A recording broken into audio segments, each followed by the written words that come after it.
Caitlin, a single mother and former waitress, faces a life filled with hardship as she fights to regain custody of her son, Thomas. Her ex-husband, Jason, not only harasses her emotionally but also exploits her financially, leaving Caitlin in dire straits and with a shattered sense of self-worth.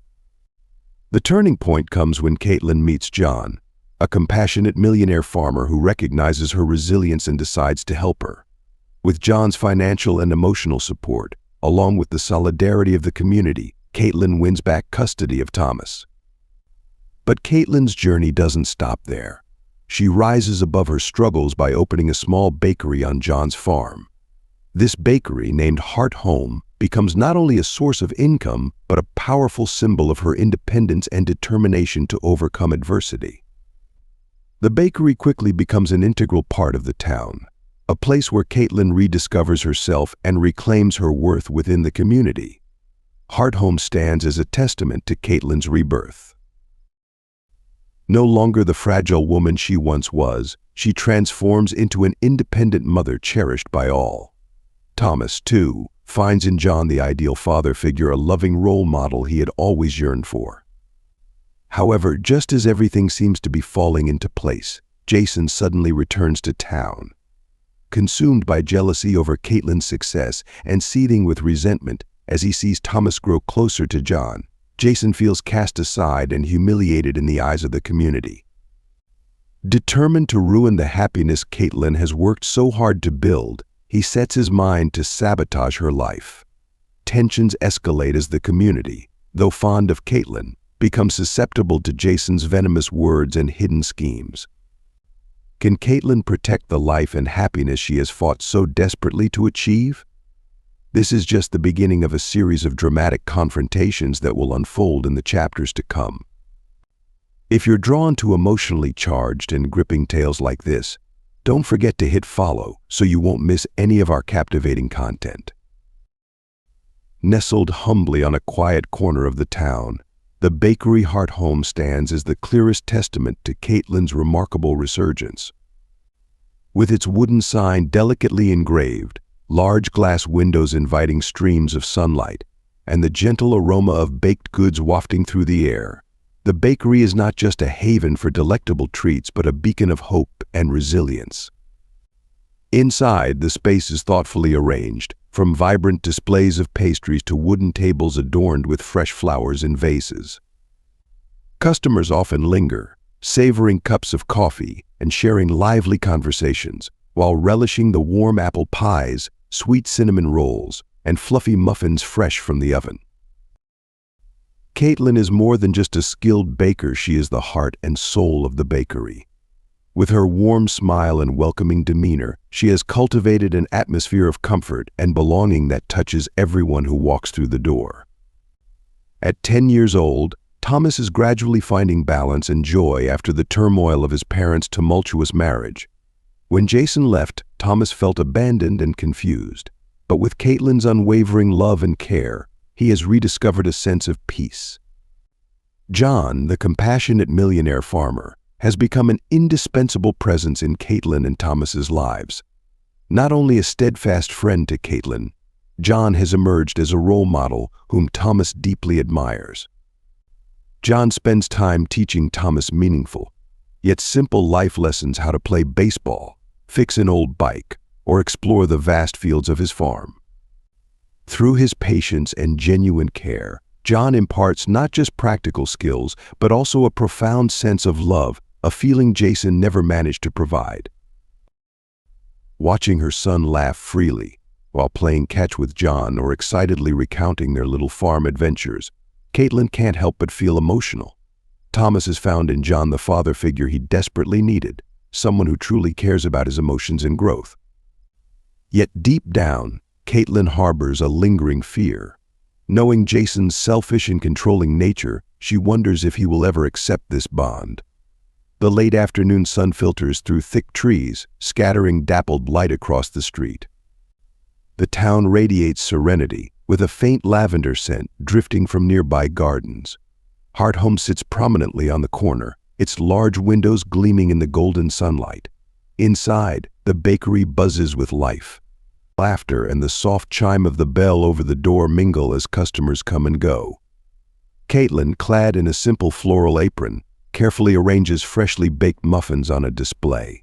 She smiles warmly as she chats with an elderly woman, her hands deftly wrapping a box of apple pies. Nearby, Thomas, in a blue t-shirt, busily helps his mother arrange a basket of candies on the counter. He dashes back and forth, his face glowing with pride as he completes his small tasks. Stopping by a regular customer's table, Thomas offers a cupcake he carefully wrapped himself, his eyes sparkling with accomplishment. John steps through the door, carrying a basket of fresh fruit from the farm. Dressed in a plain button-up shirt, he walks over to Caitlin, gently placing the basket on the counter and exchanging a few words. The warmth in their shared smiles speaks volumes, leaving no doubt about the growing connection between them. Across the street, Jason sits in his car, gripping the steering wheel so tightly his knuckles turn white. His gaze is fixed on the scene in the bakery. Caitlin, the woman who once stood by him, now laughs, as if he had never been part of her life. His only son, Thomas, runs around the bakery, carefree and laughing. And then, there's John the interloper, the man Jason sees as a thief who has stolen his family. In his mind, the words echo. He's not Thomas's father. He's a usurper. He's taken everything that should have been mine. Caitlin, Thomas, even the respect this town used to have for me, he's turned it all into his. Jason's thoughts are a whirlwind of anger and despair. It isn't just Caitlin's moving on that fuels his rage, it's her success. She has done what he never could: rebuild a beautiful life from the ashes. Jason can't bear to see Thomas smile at another man, to hear him call John uncle with a respect he never afforded his own father.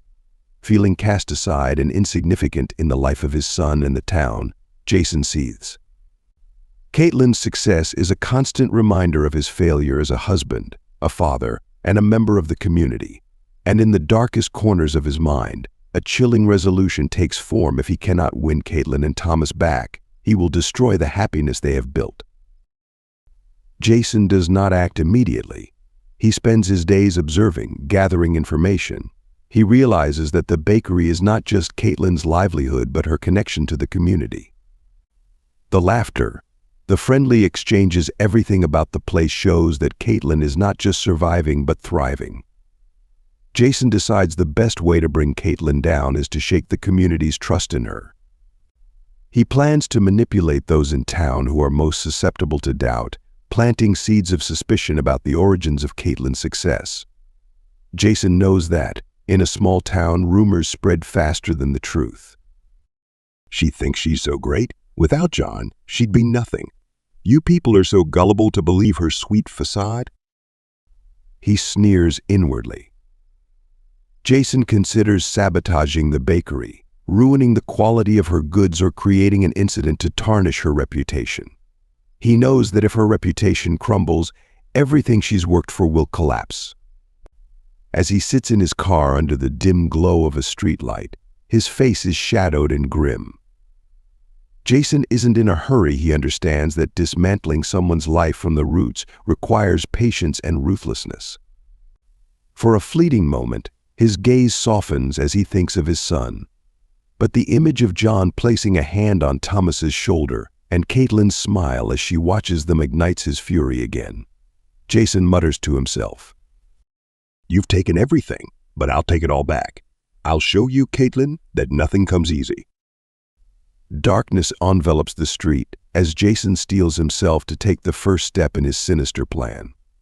Jason's return is not about reconciliation but revenge, driven by a bitterness rooted in jealousy and failure. His presence is a storm looming over Caitlin's hard-won peace.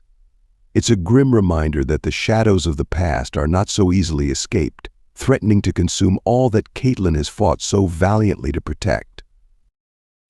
The bakery heart home buzzed with life in the gentle morning sunlight of a weekend. The large glass door jingled frequently as customers came and went, the cheerful sound welcoming them into the warm space. Golden waffles, freshly pulled from the oven, filled the air with a sweet, inviting aroma. Every table by the windows was occupied. A young family shared laughs over a plate of apple pie. A group of college students engaged in lively discussions over steaming mugs of coffee, and a cluster of elderly patrons near the counter savored muffins as they exchanged news about the town. Caitlin, wearing a crisp white apron, carefully arranged freshly baked goods into boxes. Her face reflected a serene focus. This bakery was more than just her workplace, it was her sanctuary, a place where she truly belonged.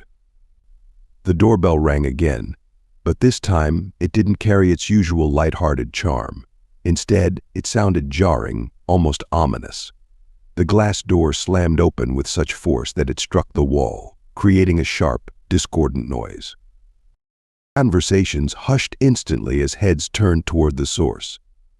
Jason, clad in a worn leather jacket and dusty boots, entered. His disheveled hair, piercing eyes, and taut expression radiated tension and anger. The light, cheerful chatter that had filled the room was suddenly stifled. A weight hung in the air. A woman at the counter froze mid-motion, her hand gripping a bag of pastries. An elderly customer placed their coffee cup down, frowning at the intruder. Jason ignored the stares and strode toward the counter, each step deliberate and heavy on the wooden floor. His movements were out of place, a jarring contrast to the bakery's usual warmth. He stopped at the counter, his gaze drilling into Caitlin. He didn't speak immediately, letting the silence stretch painfully, demanding she acknowledge his presence before he uttered a word. Caitlin, busy arranging muffins on the shelf, froze when she felt the weight of his stare. Her hand tightened instinctively around the tongs she held, her eyes flickering with unease. But she quickly steadied herself, inhaling deeply before setting the tongs down. Her gaze met Jason's, firm and unwavering. "Jason?" Her voice was calm but tinged with wariness. "What do you want?" Jason's lips curled into a mocking smile. He glanced around the room, dragging out the moment as if savoring the tension. Finally, he raised an eyebrow and replied, his tone cutting and dry. "What do I want? I want my son to come back to his real father." He stepped closer, leaning over the counter. His voice dropped to a low but forceful growl, loud enough for everyone in the bakery to hear. "You think you're a good mother? A woman who leeches off some rich guy to scrape by? What right do you have to raise my son?" He paused, his eyes boring into Caitlin's, scrutinizing every flicker of emotion she might betray. "Do you know what this town says about you? They're laughing at you, Caitlin. They say without him." He jabbed a finger in the direction of the display case, as though John were standing right there. "You're nothing. This bakery, this little reputation of yours, none of it is yours. You're just a parasite." Caitlin straightened her posture, her eyes never leaving Jason's. She could feel every pair of eyes in the bakery fixed on her, waiting to see her response. But instead of letting Jason's venomous words wound her, she kept her voice steady and sharp. "Jason, I don't know where you've been hearing these rumors, but there's one thing I know for sure. Thomas doesn't need a father who only shows up to hurt and destroy." She took a deep breath, forcing her trembling hands to steady themselves. "And right now, if you're not here to buy anything, you have no right to disturb me or my customers." Jason let out a bitter, caustic laugh. "Your customers, huh?" He raised his eyebrows mockingly, scanning the room. "I wonder if these people would still buy from you if they knew you couldn't even support yourself without someone else's money. A mother who can't stand on her own 2 feet wants to raise my son." His words echoed in the now eerily quiet space, like a stone dropped into a still pond. Jason took a step back, his voice growing louder. "I'll get Thomas back. And when I do, you'll have nothing left. Not this bakery, not your little reputation." The patrons near the counter stopped mid-conversation, their attention riveted on the scene. A middle-aged woman pulled her child closer, her expression wary. A group of young people near the door exchanged looks of disbelief and intrigue, as if watching an unexpected drama unfold. An older man, sitting quietly by the window, leaned closer to his companion, murmuring, Who is that man? He doesn't look like he belongs here. The companion, frowning, replied in a hushed tone. I think he's her ex-husband. But what if what he's saying is true?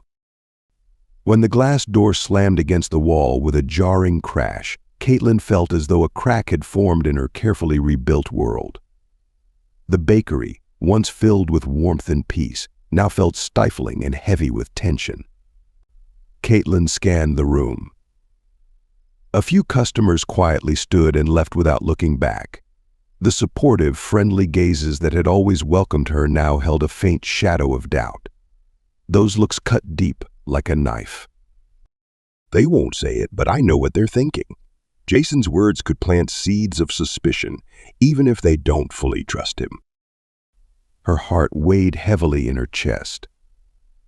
Jason hadn't just attacked her with cruel words, he had struck at the trust she had painstakingly built within the community. As Caitlin bent to pick up a fallen towel from behind the counter, her hands trembled. A thought crept unbidden into her mind. What did I do to deserve this? Why can't he just leave us alone? Caitlin had fought through so much to stand where she was today, and she was proud of her strength. But Jason's sudden return was a painful reminder that the past wasn't so easily left behind. When she turned, her eyes landed on Thomas. He was tucked into a corner behind the counter, as if trying to make himself as small as possible. Gone was the carefree, happy boy of a few minutes ago. His eyes were red-rimmed, his small hands gripping the hem of his shirt so tightly it had crumpled under his fingers. Thomas took a hesitant step forward, worry etched on his young face. His voice wavered as he asked, Mom, is Dad mad at me? I don't want him to hate me. His words pierced Caitlin's heart like a dagger. Jason hadn't just hurt her, he had shaken the foundation of Thomas's sense of safety and happiness. I've done everything for Thomas to make him feel loved and secure. And in just a few minutes, Jason has undone it all. Caitlin crouched down and pulled her son into her arms, feeling his small, warm body pressed against her. Tears threatened to spill from her eyes, but she bit her lip, swallowing them back. This wasn't the time to break. Her voice was soft but firm, every word a shield against Jason's damage. No, Thomas, you've done nothing wrong. Your dad is upset, but you don't need to worry about that. I'll always be here to protect you no matter what happens. Thomas buried his face in her shoulder, but Caitlin knew the scars Jason left wouldn't fade easily. As she held her son tightly, a new wave of emotion surged within Caitlin. It wasn't fear or self-pity, it was anger, sharpened into fierce determination. She tightened her embrace around Thomas, then looked toward the glass door where Jason had exited moments before. His silhouette was gone, but the echo of his words still lingered, pressing down on her. The pain simmered into resolve. What does he want from me? Is my survival, raising my son on my own, such an affront to him? But from that pain, a fire ignited. Jason can try to destroy everything I've built, but I won't let him. This is my life. This is my... The bakery, now eerily quiet, still held a few lingering customers. Among them was a familiar elderly woman who bought apple pies every morning. Her gaze met Caitlin's with silent understanding. She didn't say a word, but a small, encouraging nod spoke volumes, offering Caitlin a moment of reassurance. Yet that quiet support couldn't erase the sense of danger that lingered. Caitlin knew Jason wasn't finished. His words had been more than cruel accusations, they were a declaration of war.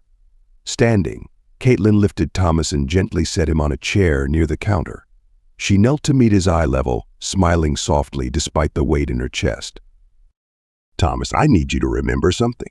I will always do whatever it takes to protect you.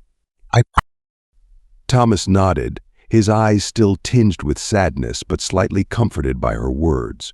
Caitlin stood tall, scanning the bakery once more. Jason might try to destroy everything, but she wouldn't let him succeed. Clenching her fists at her sides, she made a silent vow.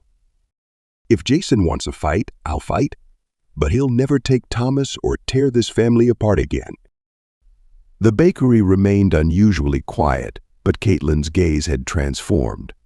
Gone were fear and despair, replaced by the steely resolve of a mother willing to do whatever it took to protect her child. Jason had fired the first shot, but Caitlin knew she had the strength to finish this battle. What Caitlin didn't anticipate was that this was only the beginning of Jason's attacks. A few days later, he returned not just with anger, but with deliberate intent to wreak havoc. His second move was more calculated, designed to fracture the fragile threads of trust Caitlin had rebuilt. This time, he wouldn't rely solely on harsh words. He would make his presence impossible to ignore. For Caitlin, the battle had only just begun. The bakery, Heart Home, buzzed with the lively energy of a weekend morning. Sunlight streamed through the large glass windows, casting shimmering beams onto the wooden floor. Inside, customers crowded around the counter, the bell on the door chiming occasionally as people came and went. The warm aroma of cinnamon buns and freshly baked apple pies mingled with the rich scent of roasted coffee, creating a soothing atmosphere. In the corner, an elderly couple whispered to each other over delicate porcelain cups. Near the pastry counter, a young girl clutched her mother's hand, her eyes alight with excitement as she gazed at the colorful display of cupcakes. Caitlin, dressed in a pristine white apron, moved gracefully between the counter and the kitchen. A gentle smile graced her face as she spoke with each customer, her words warm and familiar, as though each was an old friend. Every pastry was wrapped with care, every cup of coffee poured with attentiveness. This bakery was Caitlin's sanctuary, a safe haven she had poured her heart into creating. But the peace was shattered in an instant. The rumble of a truck engine outside cut through the bakery's serene ambience. Jason climbed out of the driver's seat, his steps unsteady. He wore a tattered leather jacket stained from some heavy labor, and his boots were caked with mud. In his hand was a half-empty bottle of liquor. The alcohol sharpened the redness in his eyes and fueled the fire of his rage. His gaze fixed firmly on the bakery, on Caitlin's sanctuary. Jason shoved the door open with a violent swing, the bell above it jangling harshly. The lively chatter inside faltered and then faded entirely as heads turned toward the commotion. Jason strode into the bakery, oblivious to the stunned silence that followed him. He tilted his head back and took a swig from the bottle, then slammed it onto a nearby table, spilling amber liquid onto the polished surface. His voice, roughened by alcohol, echoed through the room. A bakery? How pathetic! You think this little shop is enough to build your new life, Caitlin? Behind the counter, Caitlin froze. Her hand tightened around a pair of tongs as she recognized the voice, but she quickly drew a deep breath to steady herself. Jason's heavy footsteps thudded against the wooden floor as he approached the counter, his presence overwhelming the space. His lips curled into a sneer, his gaze filled with mockery and disdain. He raised his voice, ensuring every patron in the bakery could hear him. Don't you feel ashamed, standing here grinning at these people, pretending everything's perfect, while my son is stuck with a pathetic excuse for a mother? Eyes turned toward Caitlin. The soft murmur of conversation ceased completely. A few customers shifted uncomfortably, their faces marked with unease. Jason jabbed a finger toward her, his voice heavy with accusation. You think Thomas is happy? He's just a child, but you've taken away his right to a real family. A family I could have given him. His bitter laugh cut through the silence as he leaned closer, his words dripping with venom. Or are you too busy playing house with your billionaire boyfriend? Tell me, Caitlin, how much is John paying you to keep up this little act? The tension in the bakery thickened to the point of suffocation. Whispers began to ripple through the crowd. Near the door, a woman leaned toward her friend and murmured, He looks drunk, but maybe he has a point? A young couple quietly slipped out, avoiding Caitlin's gaze as they passed. They didn't say goodbye. At the counter, a group of young men whispered among themselves. She always seems so perfect. Makes you wonder how much she's been leaning on that rich guy, huh? Caitlin stood behind the counter, her knuckles white as she clutched the tongs tightly. All eyes were on her, their collective gaze a weight that threatened to crush her. Forcing herself to stay calm, she straightened her back and spoke, her voice steady though edged with resolve. Jason, you've said enough. This is a place of business. I'm asking you to leave now. Jason let out a dry, bitter laugh, his tone dripping with derision. Leave? Why should I? That's my son over there. I have every right to be here, or do you just want to kick me out so you can keep pretending everything's fine for these people? He gestured wildly toward the customers, his eyes wild and filled with an unhinged energy. I've kept quiet long enough. He growled. You think I don't see what you're doing? Turning my son into a spineless little mama's boy, letting that damn billionaire play daddy. Caitlin locked eyes with Jason, refusing to let him see her fear. Her voice grew firmer. Jason, you're drunk. This isn't the time or place for this. If you don't leave, I'll call the police. Her words were a match to Jason's simmering fury. He slammed his hand against the counter, knocking the bottle over. The spilled liquor pooled on the floor like an ominous shadow. Jason leaned in, his breath reeking of alcohol, his voice low and dangerous. The police? You think your little rules and laws are going to protect you? I'll do more than take you to court. I'll take Thomas. I'll take him right now. He turned abruptly toward the corner of the bakery, where Thomas stood pressed against the wall. His bloodshot eyes locked onto the boy, his expression twisted with anger and possession. Thomas! Jason's voice rang out, sharp and commanding. Come here right now. We're leaving. You don't need to stay with a woman like her anymore. The words "a woman like her" sliced through Caitlin's heart, but what hurt even more was the look on Thomas's face. The boy stood frozen, his small hands clutching at his shirt, his shoulders quivering. His wide, tear-filled eyes darted between his parents, filled not with surprise but with pure, unadulterated fear. Jason's rage left Thomas paralyzed, unable to comprehend what he had done to provoke such fury. His mind raced. Why is Dad yelling? Did I do something wrong? I don't want Dad to be mad at Mom. I just want everything to be normal. Thomas's gaze finally landed on Caitlin, his eyes pleading silently.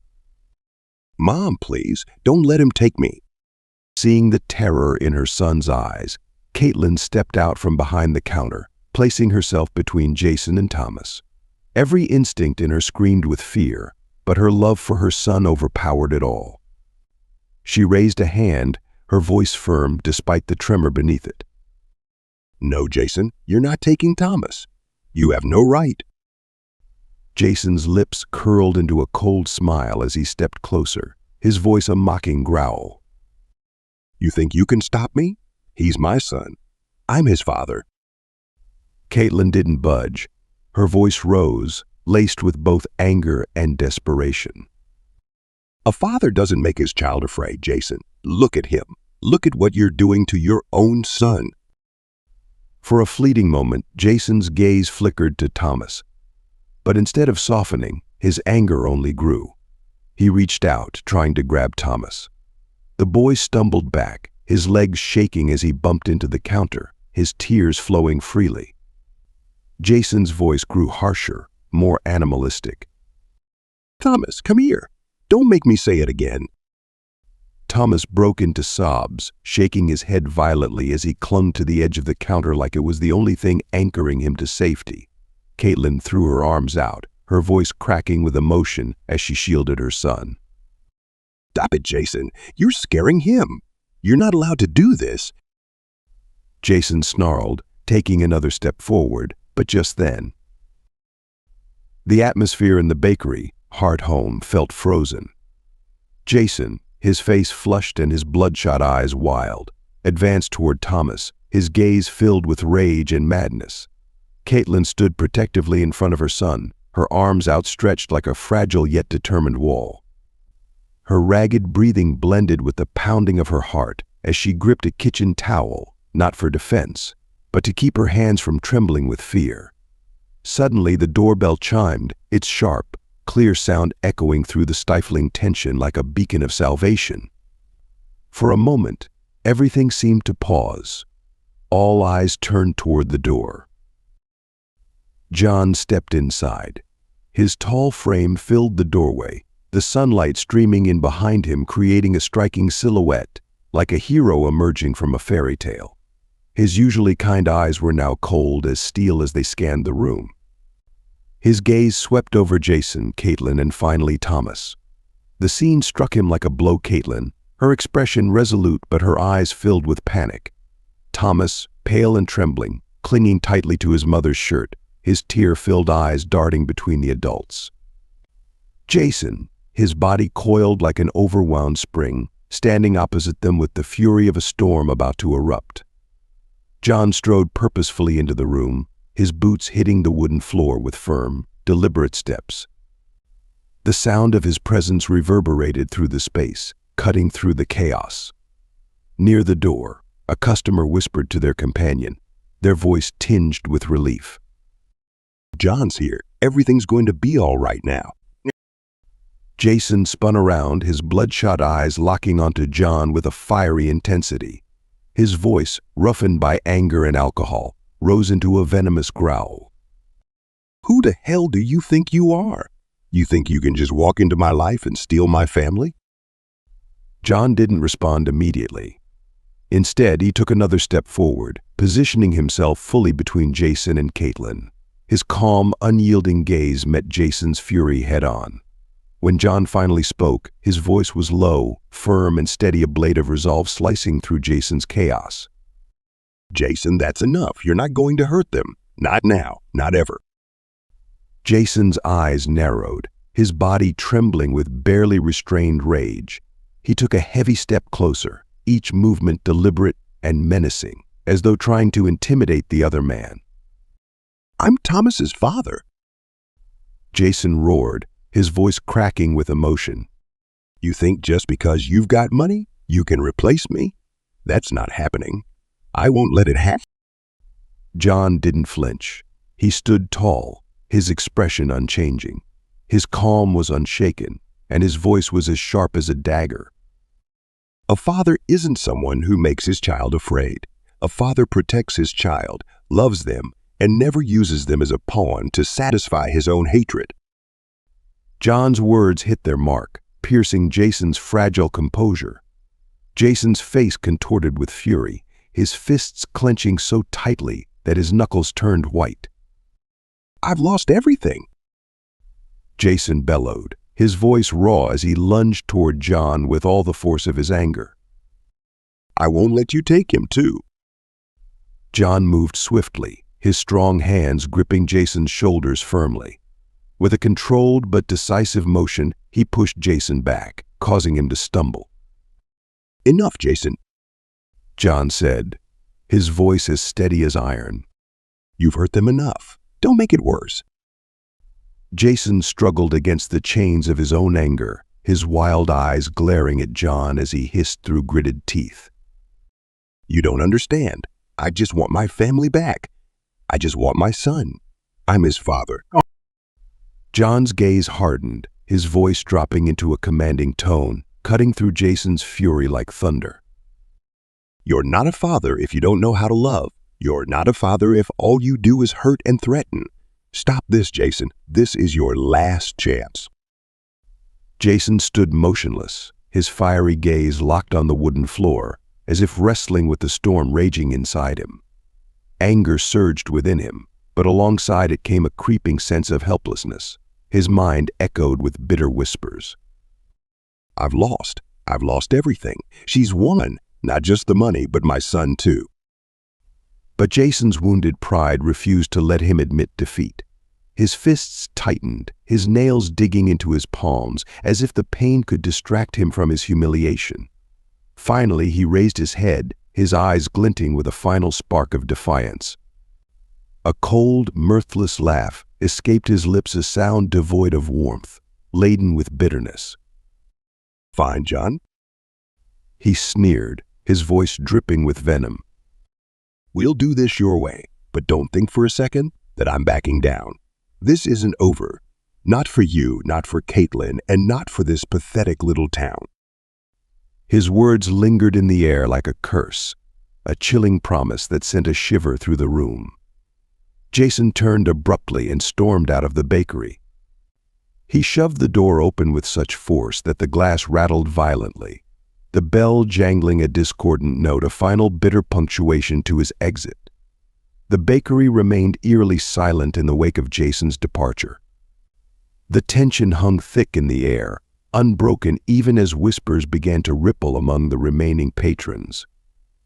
A young woman leaned toward her friend and murmured, her voice trembling with concern. He won't stop. Caitlin's going to face more trouble. I'm sure of it. Nearby, a man standing by the counter shook his head, his voice steady but resigned. But she's not alone. John's here now. He'll know how to protect them. In the center of the bakery, Caitlin knelt down, wrapping her arms tightly around Thomas. The boy's small body shook uncontrollably, his face pale and tear-streaked, though his sobs were silent. Mom, Thomas whispered, his voice hoarse and barely audible. Dad, he's going to come back, isn't he? He's going to hurt you. Caitlin's heart clenched painfully at her son's words. She pulled him closer, her voice trembling as she whispered. No, sweetheart. No one will ever hurt us again. I promise. But deep inside, a shadow of fear lingered. Jason's presence loomed large, and his threats echoed like unhealed wounds in her mind.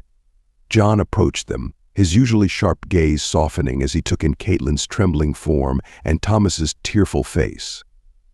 He knelt beside them, resting a steadying hand on Caitlin's shoulder. Are you all right, Caitlin? He asked, his voice low and warm.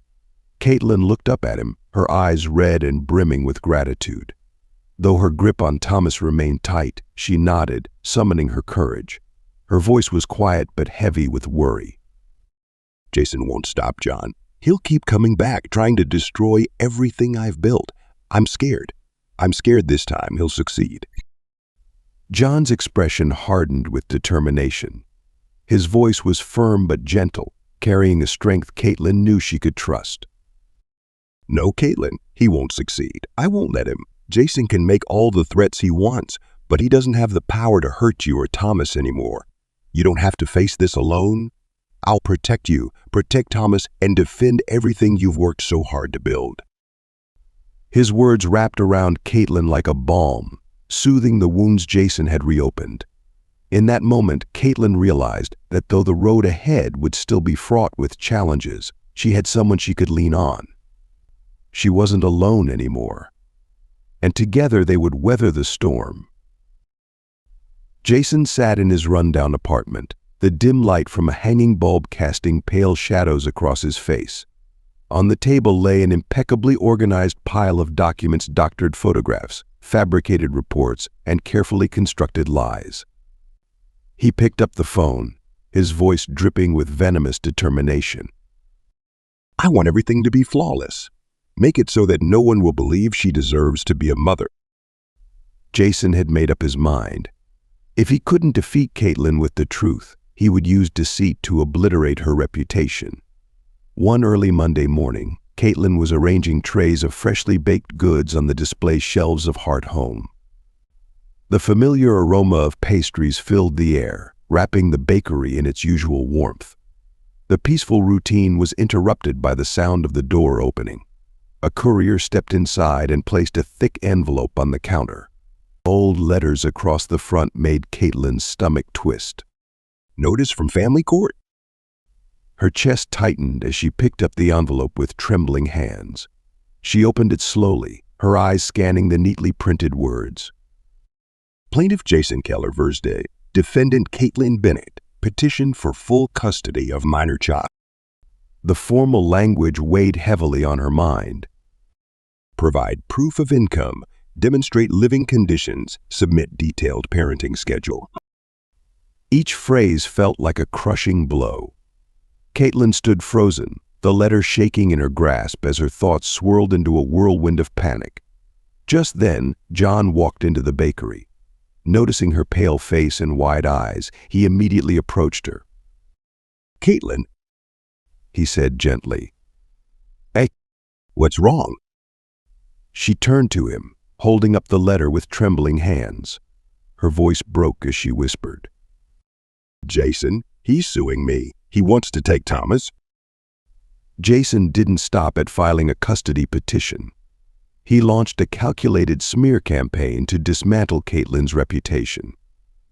He hired professionals to forge incriminating photographs, placing Caitlin in compromising settings: wild parties, dimly lit bars, creating the illusion that she neglected Thomas to spend time with John.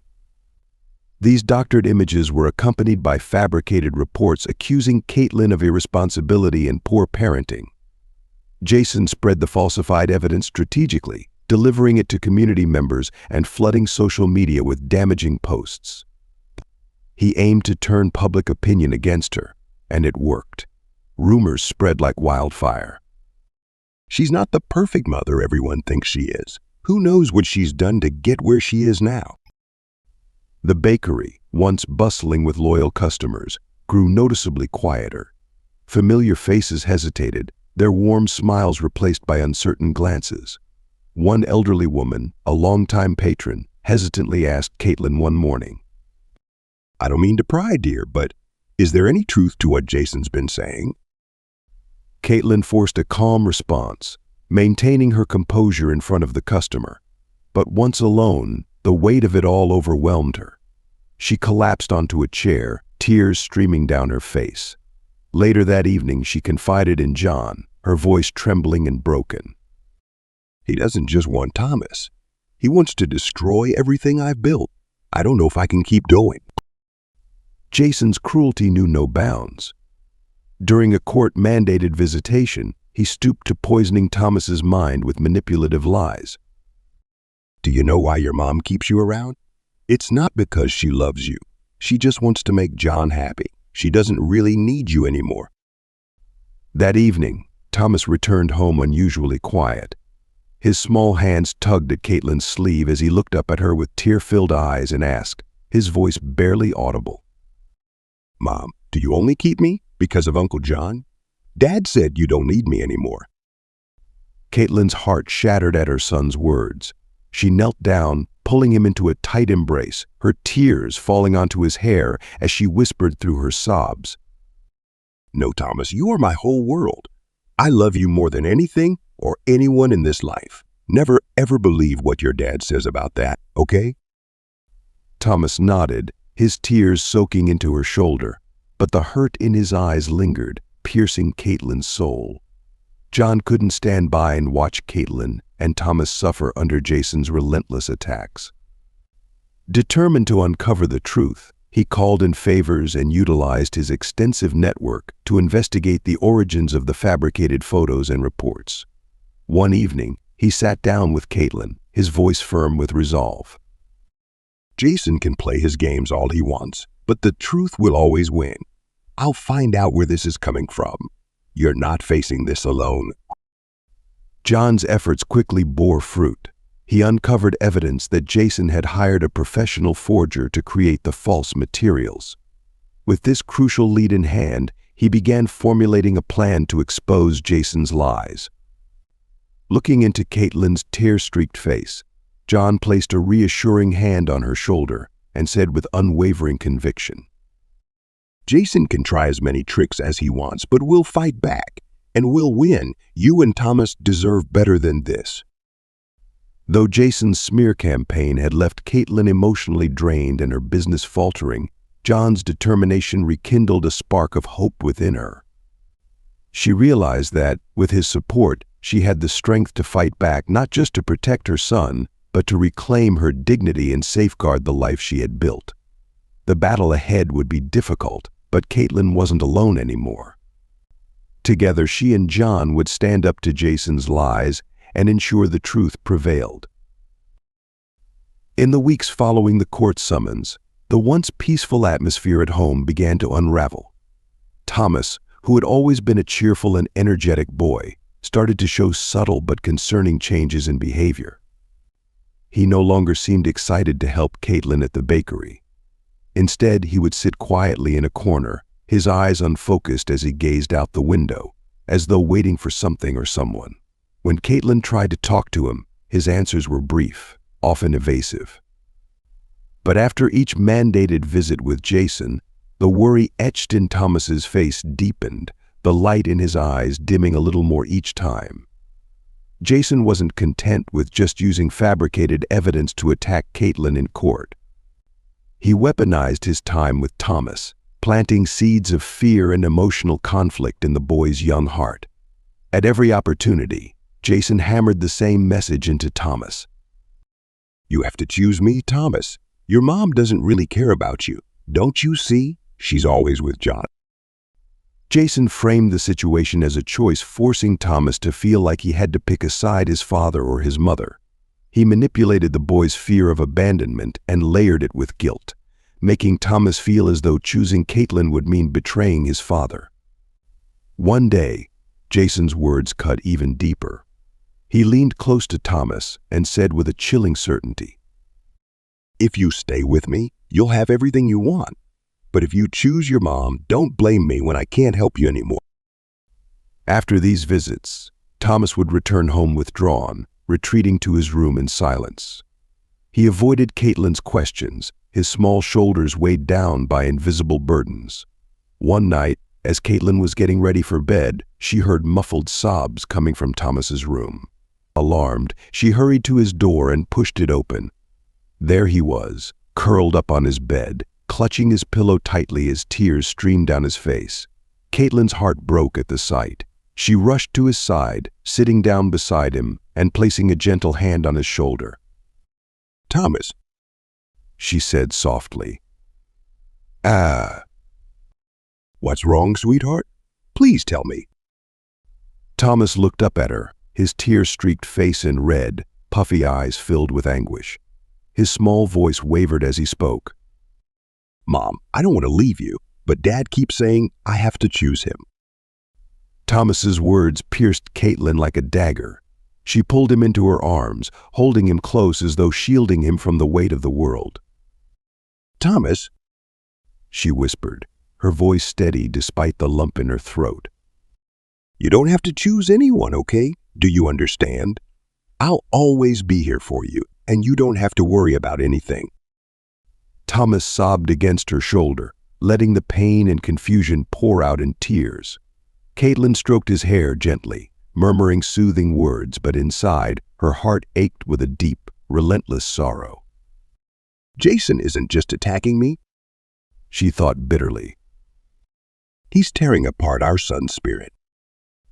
As she cradled her crying child, Caitlin's resolve hardened.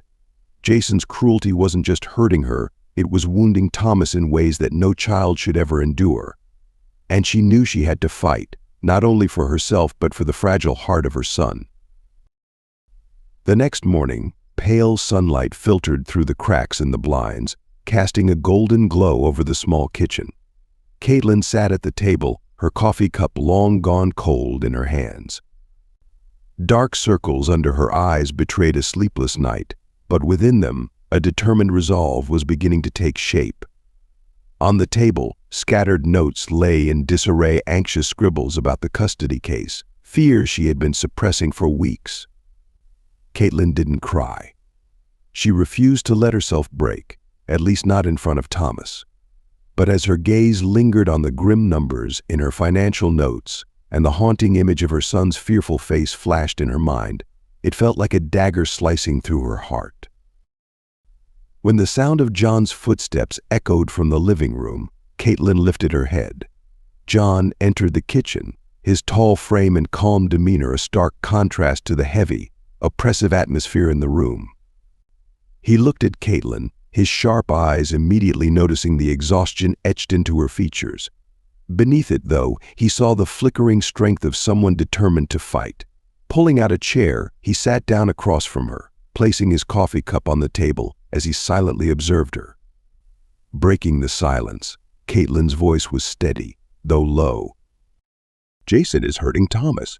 I can't let this go on. I need to do something. Her tone didn't waver, but the way her hands tightened around her coffee cup betrayed the storm inside her, a mix of fear and anger, born of a mother's love for her child. John leaned forward, resting his elbows on the table. His gaze was serious, tinged with concern but brimming with determination.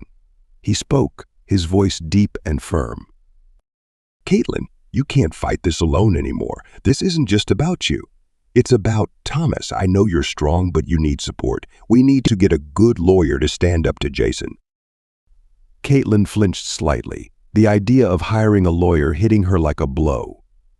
Admitting she needed help felt like a crack in her armor. She set the coffee cup down, her hands clasping together as if searching for something to hold on to. Her voice was quiet but resolute. I don't want to lean on you, John. This is my fight with Jason. I don't want to drag you into it. John tilted his head, his gaze softening but remaining unyielding. He knew Caitlin's resistance wasn't about pride but about her fear of being a burden. That was who she was, a fiercely independent woman who had carried her pain for far too long. A faint smile touched his lips as his tone softened. Caitlin, you're not dragging me into this. I choose to be here. I choose to help you and Thomas because I can't stand by and watch the two of you suffer like this. This isn't just your fight anymore.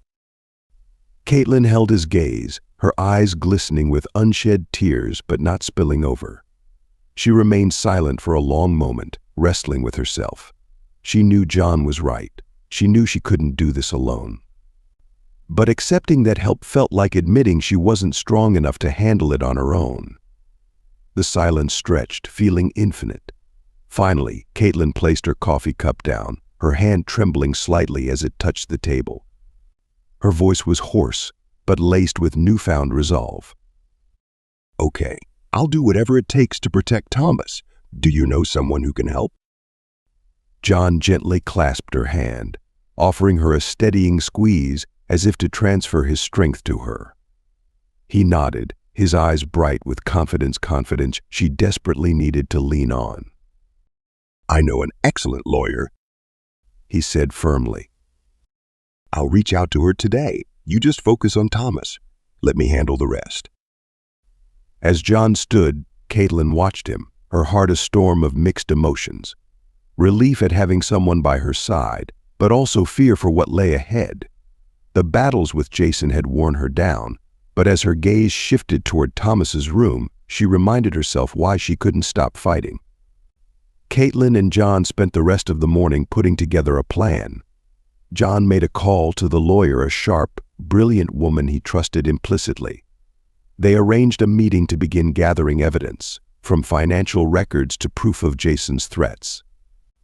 That afternoon, John helped Caitlin reorganize the bakery. He wanted to ensure that not only the law but also the community would see Caitlin as the dedicated, responsible mother she was. As night fell, the warm yellow glow of the bakery's lights spilled onto the street, standing as a quiet beacon of resilience. Caitlin stood by the window, gazing outside. Though her worries lingered, a small spark of hope had begun to take root. She wasn't alone anymore. For the first time in years, she had an ally, someone who truly stood by her. And that made all the difference.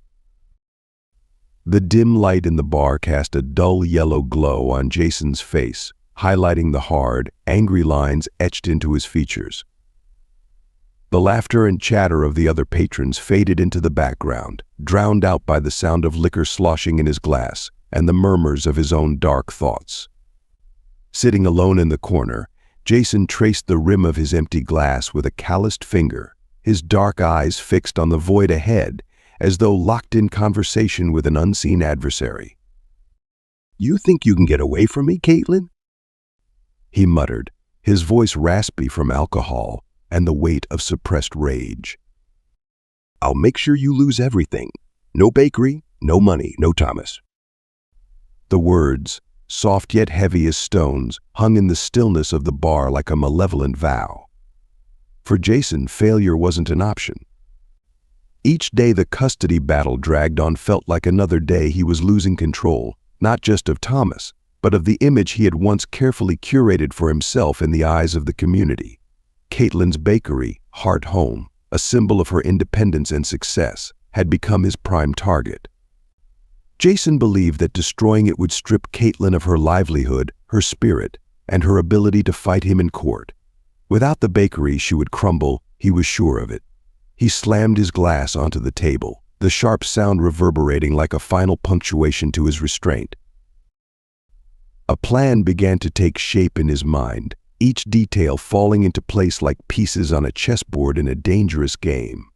Caitlin had rebuilt her life from the ashes once before, and now Jason was determined to raise it all again. The clatter of the glass against the old wooden table drew a few glances from nearby patrons. Jason ignored them as he stood, swaying slightly but resolute. Without a word, he grabbed his worn leather jacket, threw it over his shoulders, and stalked out of the bar. The cold night air wrapped around the small town, the faint glow of street lamps casting Jason's shadow long and dark on the pavement. He shoved his hands into his pockets, his jaw clenched and teeth grinding, as though trying to suppress the anger coursing through him. But the truth was, he didn't want to hold it back anymore. His thoughts exploded in a fiery cascade. She thinks she's better than me. A damn bakery is enough to make her think she's won. I'll show her how quickly it can all disappear. Each step he took echoed on the empty streets, mingling with the sound of the wind whistling through darkened alleys. Jason didn't feel the chill the flames of his fury burned too hot. He stopped in front of Heart Home. The moonlight glinted off the quaint wooden sign hanging above the door, its delicate lettering mocking him Heart Home. A place Jason was certain had no heart or home left for him. Staring through the glass door, Jason's eyes gleamed with a mix of determination and unhinged rage. Inside, the bakery was dark, its spotless kitchen and cozy atmosphere now cloaked in shadow. A stark contrast to the warm, inviting scent of baked goods that had filled it just hours earlier. Jason's voice dropped to a low murmur, laced with venom. The thing she loves the most, I'll turn it into ashes. Jason bent down and grabbed an iron rod from a nearby corner, gripping it tightly in his hands. With a swift, forceful motion, he swung it against the glass door. The crash of shattering glass ripped through the quiet night, and a crooked grin spread across Jason's face. Stepping inside, the shards of broken glass crunched under his boots, the sound reverberating in the eerie silence. Jason's eyes swept over the spotless countertops and neatly arranged kitchen tools, his anger swelling with every reminder of Caitlin's success. Not because she had done anything wrong, but because she had dared to thrive without him. With another swing, he smashed the industrial oven's door. The sharp clang echoed in the empty bakery, a discordant symphony of destruction. Flour and dough spilled out onto the floor, the remnants of a day's work now scattered like debris from an explosion. He kept going. Trays of baked goods were flung across the room, eggs and flour bags torn apart and strewn like battle remnants. Each swing of the rod, each crash of metal against metal, was another outlet for the uncontrollable fury consuming him. The heavy dough mixer was next, its arms snapped off with a deafening crack. Sugar canisters spilled their contents onto the floor, creating a snowy mess in the middle of the chaos. Jason paused, panting, his chest heaving as he surveyed the wreckage. The room was unrecognizable, a battlefield of broken equipment and destroyed ingredients. Yet, instead of satisfaction, a strange emptiness gnawed at him. His voice trembled with fury as he muttered, You can't keep it, Caitlin. Not while I'm here. You think you've won? I'll prove you're nothing. But deep down, beneath the anger, Jason felt the hollow sting of failure. Each act of destruction only deepened his sense of loss, the realization that he had already lost more than he could reclaim. Kneeling amid the chaos, Jason pulled a crumpled piece of paper from his pocket. With a shaky hand, he scrawled a chilling message in rough, jagged letters. This is only the beginning. Everything you have will fall. He placed the note on the counter, its menacing presence stark against the ruined remains of the bakery. Jason stood and strode toward the door, his boots leaving flowery prints and shards of glass in his wake. As he reached the threshold, he turned back to look at the destruction one last time. The bakery, once Caitlin's sanctuary, her pride and her livelihood, now lay in ruins. A grim smile tugged at the corners of Jason's lips, but his eyes betrayed the void within. "This is just the start, Caitlin," he whispered, as if to reassure himself. With heavy steps, Jason disappeared into the night, leaving behind a trail of destruction and a dark promise waiting for Caitlin to discover in the cold light of dawn. That morning, the sky was a clear blue, sunlight gently spilling across the small town, bringing a sense of calm. Caitlin, as she did every day, walked toward the bakery with hope in her heart, carrying a canvas bag filled with orders and carefully planned tasks for what was supposed to be a busy day. But when she arrived, the sight before her froze her in her tracks. The bakery, her dream, her sanctuary, and her hard-won achievement looked like a war zone. The front glass door was shattered, fragments scattered across the tiled floor. The smell of burnt sugar and flour hung heavy in the air, mingling with the oppressive stench of destruction. Slowly, Caitlin stepped through the broken glass, the morning sunlight casting a stark glow on her stunned face. Every step felt interminable as her eyes took in the devastation. The industrial oven, the heart of the bakery, was twisted and mangled, its door hanging ajar. Baking trays lay strewn across the floor, some dented, others upturned. Ingredients for the day's work, bags of flour, cartons of eggs, had been spilled and mixed together into a white, powdery mess covering the ground like ash. Caitlin's breath caught in her throat. Her hands trembled as she lifted them to cover her mouth, as though trying to stifle a scream. A chill ran down her spine, and her shoulders quaked. How could this happen? Who could be so cruel?" Her eyes fell on a piece of paper resting atop the ruined counter. Amid the chaos, it seemed to scream louder than the destruction surrounding it. The message, written in jagged, bold letters, was unmistakably malicious. "This is only the beginning. Everything you have will fall." Caitlin picked up the note, her hands shaking so much it was hard to hold. The words felt like they were swallowing her whole. She didn't need a signature to know who had done this. Jason. Her eyes burned, tears threatening to spill, but Caitlin clenched her teeth, forcing herself to stay composed. This wasn't the time to fall apart, not when so much depended on her. The sound of small footsteps behind her broke through her daze. She turned to see Thomas standing at the threshold, his wide eyes taking in the chaotic scene. His young face betrayed confusion and fear he couldn't hide. In a hesitant, trembling voice, he asked, "Mom, do we have to leave? Is Dad going to hurt us?" His question sliced through Caitlin's heart like a blade. She dropped to her knees and held her arms wide open, drawing him close. Caitlin hugged Thomas tightly, pulling him into the warmth of her embrace. She stroked his soft hair and spoke in a voice steady yet full of tenderness. "No, Thomas, I will protect you. No one can hurt us. I promise you."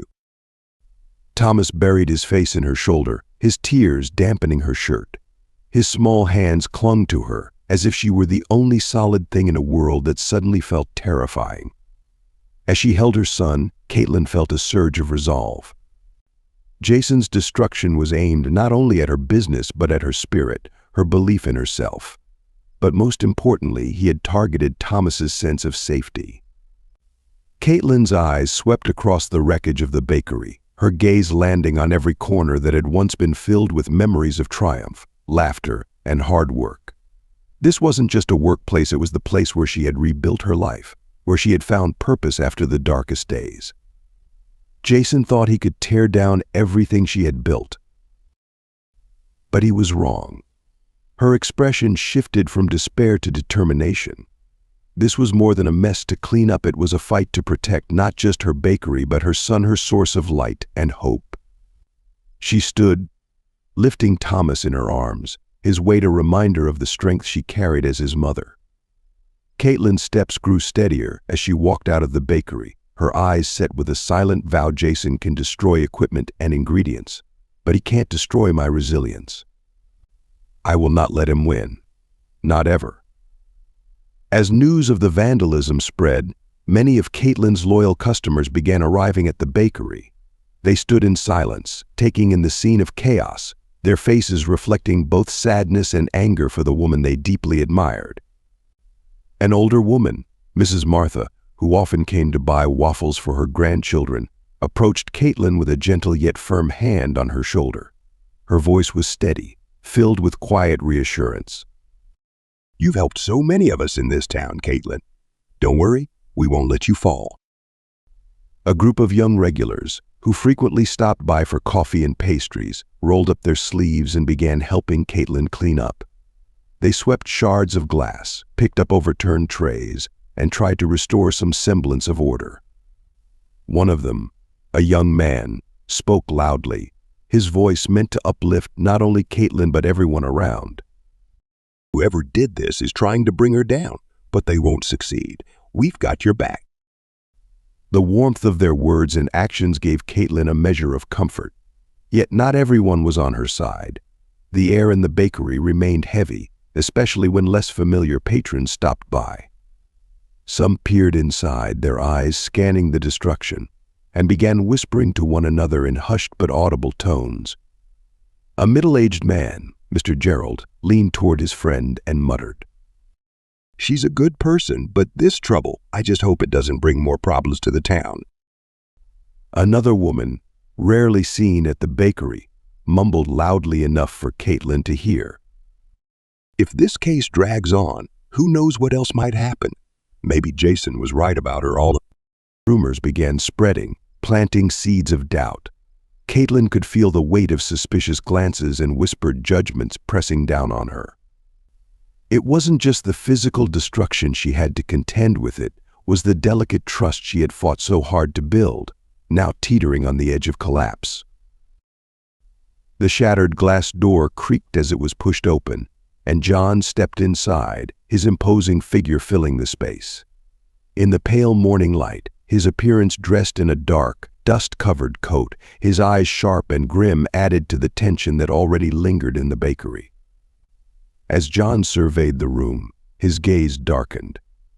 The destruction around him told a story of malice: the broken glass, flour and ingredients strewn everywhere, and machinery rendered unusable.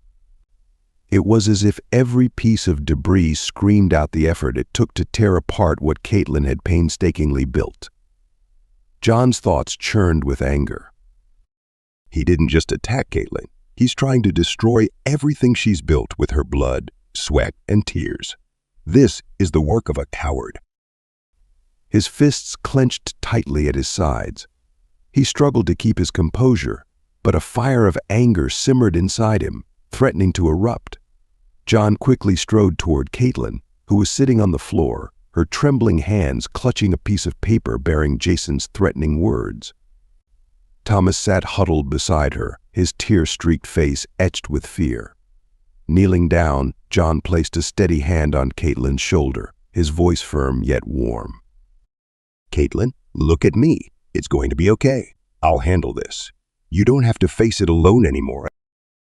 Caitlin looked up at him, her red-rimmed eyes meeting his. She bit her lip, trying to maintain her composure, but her voice cracked as she replied, John, he won't stop. I don't know if I can keep protecting Thomas. John gently reached for Thomas, drawing the boy closer and resting a comforting hand on his head. His tone softened but remained resolute. Thomas, listen to me. No one is going to hurt you or your mom. Do you hear me? I'll make sure of that. Thomas nodded hesitantly, but his small hands clung to Caitlin's shirt as if letting go would shatter the fragile sense of safety he had left. Rising to his feet, John's expression hardened with determination. He pulled out his phone and stepped to the side of the bakery, his voice firm as he made a call. The first was to an old friend, a private investigator he trusted implicitly from past ventures. There's been a break-in. I need you here now. I want to know everything about the person responsible. John commanded, his voice clipped and direct. As soon as he ended that call, he dialed again, this time arranging for a state-of-the-art security system to be installed in the bakery that very day. He wasn't taking any chances Jason wouldn't stop, and John intended to ensure there was evidence to hold him accountable. Returning to Caitlin, John's expression softened slightly, though his eyes still burned with purpose. From now on, everything here will be under surveillance. I'm not letting anyone hurt you or Thomas again. A surge of fury roared within him, not just at the senseless destruction Jason had caused, but at the pain reflected in Caitlin and Thomas's eyes. As someone used to dealing with power struggles and schemes, John knew this wasn't just a matter of money or business. This was personal. Jason picked the wrong fight, John thought grimly. Caitlin, though still weary and shaken, looked up at John with a mix of gratitude and newfound hope. His presence, combined with his unwavering words, felt like a shield around her and Thomas. The boy nestled closer to her, his tearful eyes now tinged with a faint sense of security thanks to John's assurances. Her voice was unsteady but determined as she said, Jason thinks he can destroy everything I've worked for, but I won't let him win. I'll fight back. John knelt down again, his hand firm on her shoulder, his gaze intense and protective. Trust me, Caitlin, this isn't the end. This is where we start fighting back. That afternoon, as word of the vandalism spread, several loyal customers returned to the bakery, offering their support. They brought warm words, helping hands, and a determination to help Caitlin get back on her feet. Martha, an elderly woman who frequently bought waffles for her grandchildren, placed a reassuring hand on Caitlin's shoulder and said softly, You've always been here for us, Caitlin. Don't worry, we'll always be here for you. A group of young patrons began cleaning up the mess, sweeping up shattered glass and reorganizing whatever could be salvaged. One of them, a young man, spoke up, his voice firm and loud enough to inspire confidence. Whoever did this wants to see her fail, but they won't succeed. We've got your back, Caitlin. But their kindness was a balm to Caitlin's frayed nerves, a reminder that she wasn't entirely alone. But not everyone was so supportive. As some less familiar faces wandered in, the air grew heavier with whispers and sideways glances. A middle-aged man murmured to his companion, She's nice, sure, but all this trouble, I just hope it doesn't bring more problems to town. A woman, who rarely visited, muttered loud enough for Caitlin to overhear, If this keeps up, maybe Jason was right about her all along. The doubt hanging in the air stung Caitlin deeply. The trust she had painstakingly built with the community felt fragile, like a vase on the edge of a precipice. That evening, after Caitlin and Thomas had gone to bed, John sat alone in his small office at the ranch. The glow of his laptop illuminated his thoughtful, stern face as he pored over the files his investigator had sent. He's out of control, but also dangerously calculated, John thought. Jason doesn't just want revenge, he wants total control. A plan began to take shape in John's mind. He knew that protecting Caitlin and Thomas meant more than reacting to Jason's moves. It meant staying one step ahead. The next morning, as he accompanied Caitlin to the bakery to oversee the installation of the new security system, John noticed something that made him pause. Kevin, a young employee, stood awkwardly by the counter. His usual cheerful demeanor was replaced with unease, and his gaze darted away when Caitlin asked about the condition of the equipment. John didn't say anything, but a quiet suspicion began to grow. As they left the bakery, John leaned in close to Caitlin and said in a low voice, Are you certain everyone here can be trusted? Jason will stop at nothing, and I wouldn't put it past him to have someone on the inside. Caitlin's eyes widened slightly, but before she could respond, the bell above the door jingled as a customer entered. Neither of them realized that John's intuition was right. Jason had already found an ally within Caitlin's own walls. If you're feeling connected to Caitlin's emotional journey, don't forget to hit like to show your support. Your encouragement truly motivates us to bring you even more heartfelt stories. Late at night, the dim lights of the bar flickered over Jason's hardened face, highlighting the malice etched into his features. He sat in a corner booth, nursing a glass of whiskey, his eyes unfocused but his mind sharp, crafting a sinister plan. Jason muttered bitterly, his voice carrying the venom of his thoughts. Destruction isn't enough. The bakery still stands and people still support her. But if they lose faith in her product, if they start to doubt her reliability, the community itself will turn against her. It wasn't just about Caitlin's failure.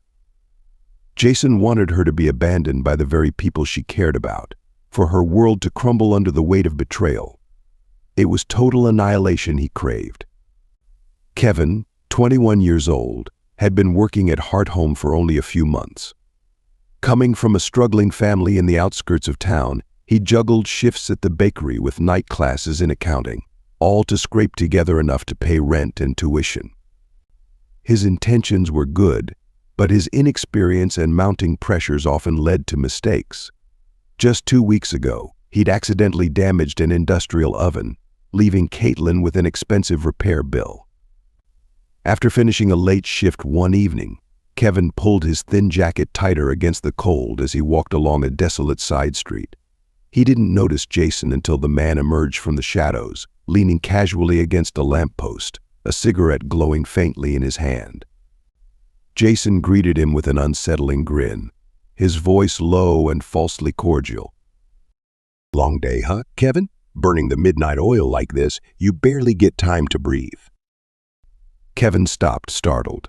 He recognized Jason immediately. The man's reputation as Caitlin's troublesome ex preceded him. How do you know my man? Kevin stammered, his unease growing. Jason exhaled a cloud of smoke, stepping closer with a calculated air.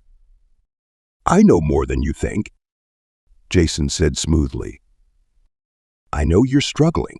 You've got bills to pay, tuition fees stacking up. You could use a little extra cash, couldn't you? Kevin took a step back, his instincts on high alert. I don't know what you're talking about, he replied hesitantly. Jason's smirk widened as he pulled a thick envelope from his jacket pocket.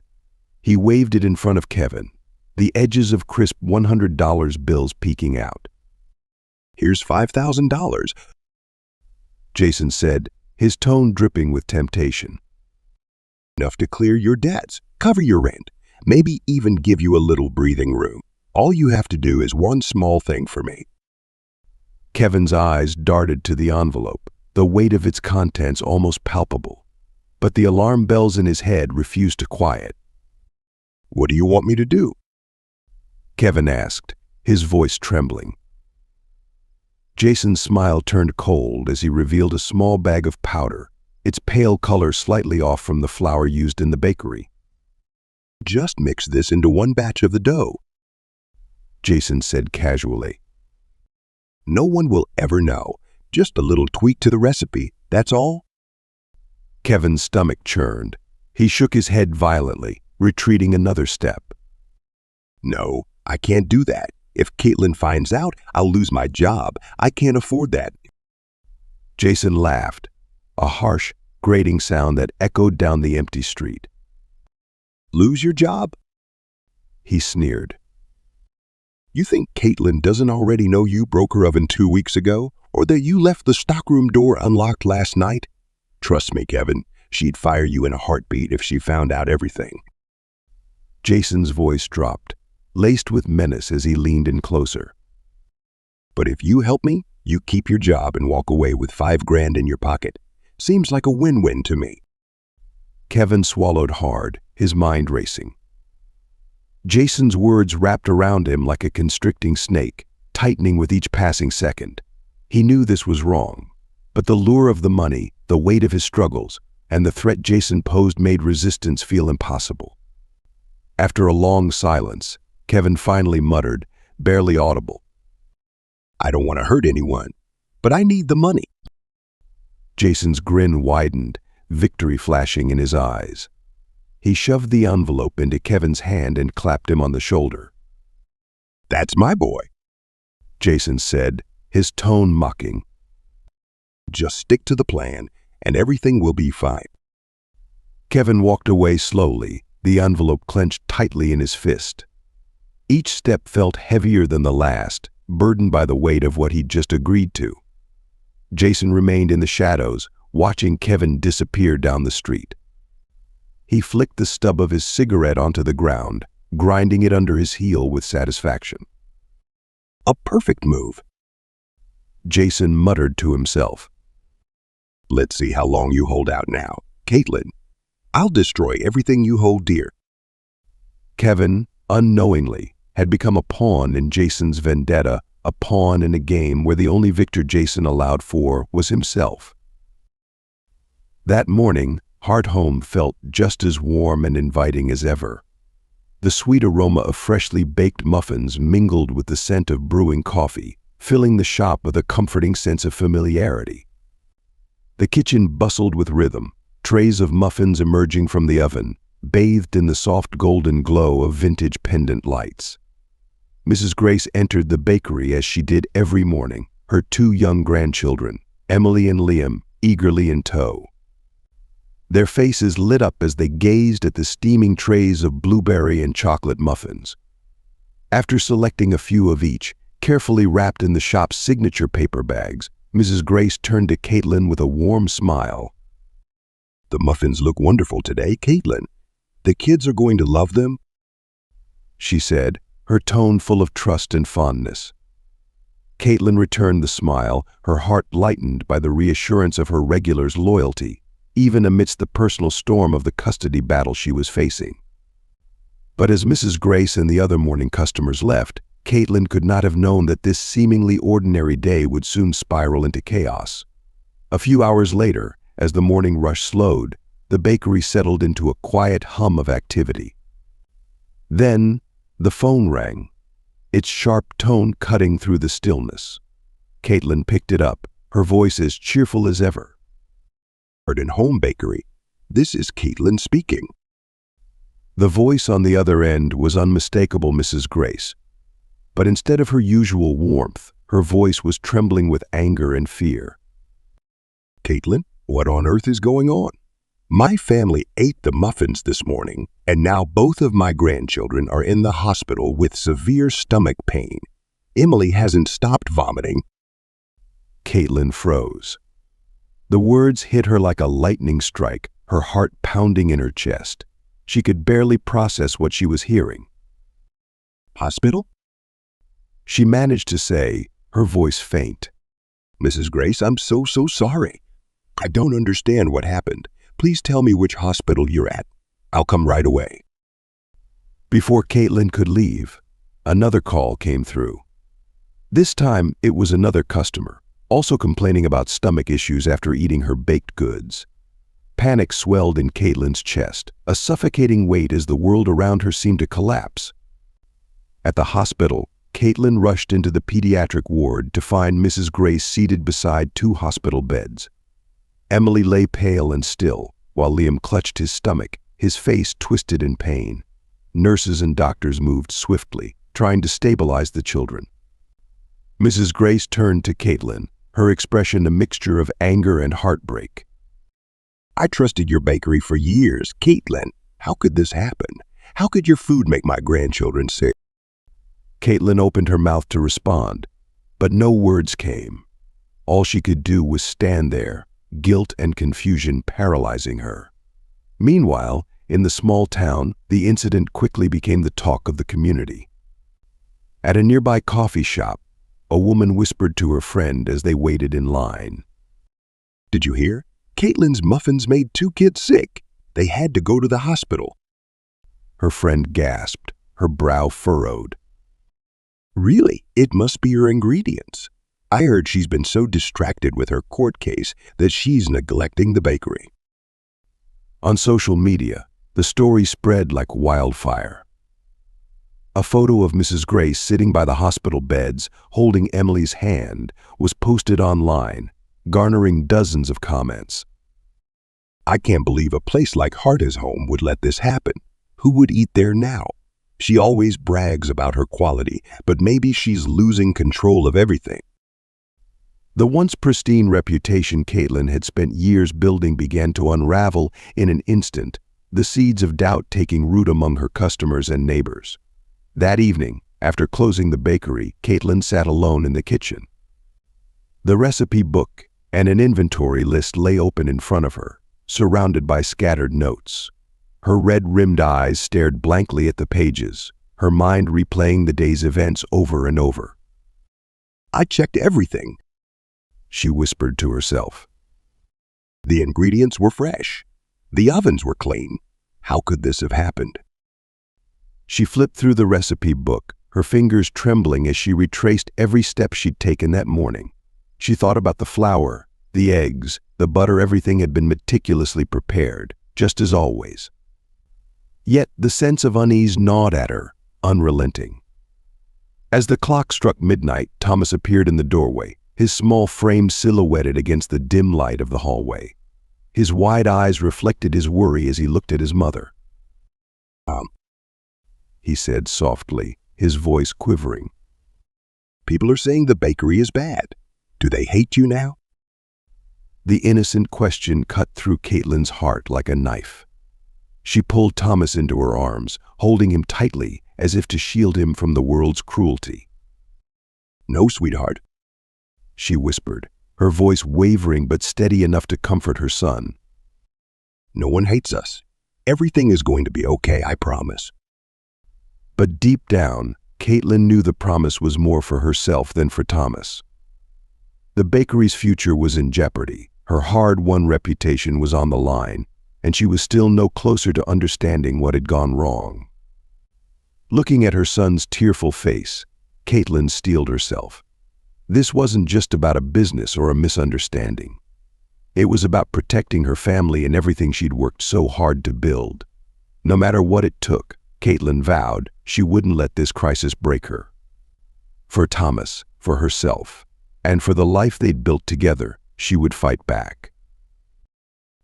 The chime of the doorbell shattered the heavy silence as John entered, his tall frame filling the room. Each deliberate step echoed against the tile floor, grounding Caitlin in a moment where stability felt like a distant memory. John said nothing at first, his sharp eyes scanning the chaotic kitchen. Broken trust and fatigue etched themselves onto Caitlin's face, her red-rimmed eyes betraying the tears she'd shed throughout the day. Yet when she looked up and met John's gaze, a faint glimmer of hope broke through her despair. Pulling out a chair, John sat across from Caitlin and placed a firm but reassuring hand on her shoulder. His voice was calm but probing. Caitlin, have you gone through everything? Checked every detail? Was there anything unusual? Caitlin hesitated, her hands trembling as she set a recipe book aside. Her voice cracked with frustration and anguish.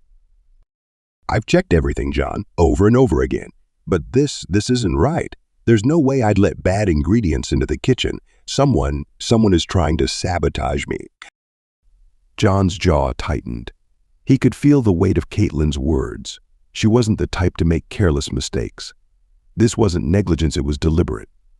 After a brief pause, John gave a firm nod, his grip on her shoulder tightening slightly, a gesture of solidarity. If someone's behind this, we'll find them. Don't worry, Caitlin, I'll take care of it. John wasted no time. He opened his laptop and accessed the security system he'd installed in the bakery after the previous break-in. The dim glow of the screen illuminated his serious expression as he replayed footage from the cameras. Scene by scene, employees went about their tasks with apparent normalcy. But then Kevin appeared. Kevin, the young employee who always seemed eager to please, moved across the screen with an unusual nervousness. His eyes darted around, his movements hesitant and clumsy. And then, the damning evidence: Kevin carried an unlabeled bag of powder into the kitchen. He quickly poured it into a batch of batter, glancing over his shoulder as though afraid of being caught. John paused the video, his eyes narrowing. This wasn't an accident. This was sabotage. His voice dropped to a low, simmering growl. You've made the wrong move, Jason. He saved the footage, ensuring he had irrefutable proof of what had transpired. The next morning, John showed Caitlin the video. She sat frozen as the damning evidence played out on the screen, her eyes widening with shock and a pang of betrayal.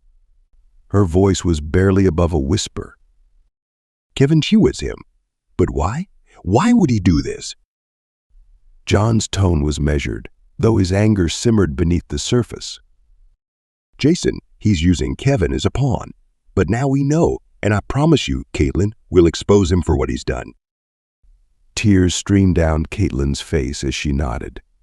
The weight of the betrayal crushed her, not just because of Kevin's actions, but because the bakery, her sanctuary and lifeline, was being weaponized in Jason's cruel game. Her voice was hoarse with emotion. I can't let him destroy everything again. But I don't know if I'm strong enough to fight this. John crouched down, his eyes locking with hers. His voice softened, but his conviction was unshakable. You're stronger than you think, Caitlin, and you don't have to face this alone. The plan was set. That afternoon, they decided to confront Kevin directly, armed with the footage. This was just the first step, but John knew they had to act swiftly and decisively. As he stood, John's gaze shifted toward the window, his expression one of steely resolve. This is just the beginning, he said. But we'll win. Jason will never hurt you or Thomas again. A spark of determination ignited in Caitlin's eyes. Though weary and wounded, she knew she wasn't alone. With John at her side, she could weather this storm. For her bakery, for her son, and for herself. Early the next morning, before the bakery opened its doors, Caitlin and John sat in the small break room at the back of the shop. Once a space of camaraderie and shared laughter, the room now felt suffocating under the weight of tension. Kevin was called in. He entered with visible unease, his hands clasped tightly together, his eyes darting between Caitlin and John before fixing on the floor. John began, his voice low but cutting. Kevin, we need to talk. There have been some incidents recently, and I need you to Kevin swallowed hard, trying to appear composed, but the anxiety in his eyes betrayed him. Caitlin, her voice trembling but firm. Kevin, do you know about the food poisoning incident a few days ago? A family ended up in the hospital. John and I investigated. We have some evidence. Kevin frowned slightly, feigning confusion, and glanced up at them with a strained expression. I don't understand. What do you mean? I've just been doing my job. I don't know anything about that. John gave a dry, humorless chuckle, his gaze turning steely. Then explain this. He set his laptop on the table and hit play. The security footage rolled, showing Kevin entering the kitchen with an unmarked bag of powder and mixing it into the batter. Kevin stared at the screen, his breathing growing rapid. He shook his head, his voice rising defensively. No, that's not me. Someone must have edited the video or set me up. Caitlin's eyes glistened, a mixture of anger and sorrow crossing her face.